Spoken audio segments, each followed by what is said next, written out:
Nah, untuk bagian berikutnya, kita bicara requirement traceability metric. Nah, jadi RTM ini adalah alat yang digunakan untuk mengetahui kebutuhan pada pengembangan perangkat lunak pada fase testing. RTM berguna melakukan verifikasi apakah kebutuhan tersebut sudah terpenuhi atau belum. RTM ini berupa daftar-daftar kebutuhan yang nantinya dapat memudahkan dalam melakukan testing. Nah, matrik ini menghubungkan antara kebutuhan pada tingkat yang paling tinggi, spesifikasi desain, kebutuhan testing, dan coding. Nah, matrik ini menyediakan link yang diperlukan berguna menentukan informasi yang dibutuhkan. RTM juga sebagai alat untuk memastikan adanya penjaminan kualitas software, karena RTM memastikan bahwa kebutuhan yang diinginkan customer telah sesuai. Requirement Traceability Metric digunakan dalam quality assurance sehingga dapat memastikan bahwa kebutuhan klien terpenuhi dan perangkat lunak sesuai dengan yang diminta. Kesuksesan proyek tidak akan tercapai tanpa manajer proyek yang memiliki kemampuan organisasi yang baik. Dokumentasi requirement klien yang baik akan sangat membantu pengerjaan proyek.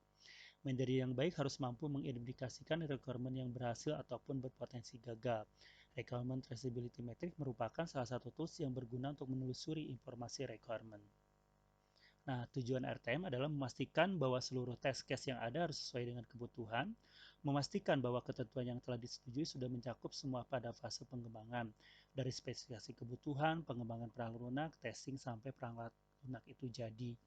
Nah, kriteria RTM yang baik adalah buat sebuah template RTM yang mudah dipahami oleh seluruh anggota proyek. Usahakan kolom-kolom yang ada pada RTM urut sesuai dengan fase proyek yang ada. Contohnya, biasanya testing dilakukan di akhir, maka kolom untuk test case diletakkan di akhir tabel. Berikan ID untuk setiap requirement. Untuk proses selanjutnya, usahakan ada keterkaitan dalam penamaan ID. Hal ini akan memudahkan kita dalam melakukan trace RTM.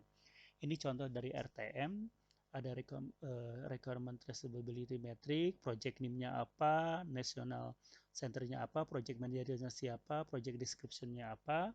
Ini beberapa ID dari assessment-nya, kemudian beberapa hal yang requirement kebutuhan apa yang dari kliennya, ini kebutuhan secara fungsional yang akan ada di dalam sistem kita, ini statusnya seperti apa.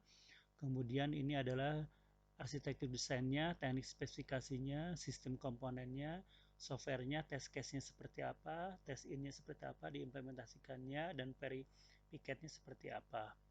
Nah, ini contohnya ada requirement, bisnis requirement-nya adalah adanya sistem penilaian kepegawaian fakultas yang aman. Nah, ini beberapa contoh eh, kodenya, mana saja yang akan nah, prioritinya diharapkan seperti apa. Nanti functional areanya adalah pengelolaan sistem, pengelolaan hak akses, pengelolaan pengguna. Nah, ini user case ID-nya ini disesuaikan dengan usage-nya. Ini usage name-nya adalah misalnya masuk akun. Description-nya ada di kodenya. Ini nanti ada hubungannya dengan kode yang mana nantinya. Kemudian di sini juga sequence diagram yang akan kita buat sampai ke interface-nya, kode-kodenya disesuaikan dengan desain-desain yang kita sudah lakukan. Kemudian juga halamannya. Ini dua contoh tentang template RTM. Demikianlah materi kita. Terima kasih.